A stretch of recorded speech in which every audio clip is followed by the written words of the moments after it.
জর্জিয়ার একটা স্কেম বর্তমানে অনেকবার আসছে, কারণ অনেকে আমাদেরকে মেসেজ দিচ্ছে বা জর্জিয়া ই ভিসা দিচ্ছে, অনেকে নাকি অনেক ট্রাভেল এজেন্সি থেকে বলতেছে জর্জিয়ার ই ভিসা প্রোভাইড করতেছে।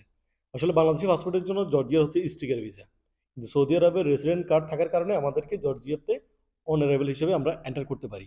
আর ই ভিসার এটা সম্পূর্ণ মিথ্যা। সরাসরি আমি আপনাদেরকে ওয়েবসাইটে প্রবেশ করে দেখিয়ে দিচ্ছি যে জর্জিয়া ই ভিসা প্রোভাইড করবে কিনা নাকি অনারেবল।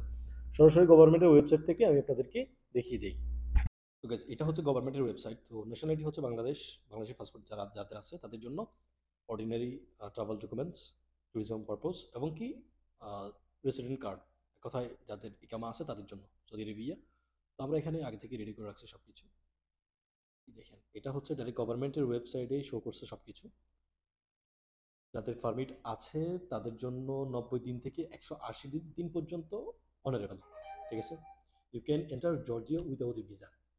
ভিসা ছাড়াই 90 দিন থেকে 180 দিন ট্রাভেল করতে পারবে, ভিজিট করতে পারবে। ঠিক আছে? আর সেই জন্য মাস্ট ট্রাভেল ডকুমেন্টস এবং কি আদার যে ডকুমেন্টসগুলো আছে যেগুলো মেনশন করে থাকে তারা তারা অবশ্যই ওইগুলো নিয়েই আপনাকে ট্রাভেল করতে হবে, তার মানে উইদাউট এনি ভিসা। ওকে?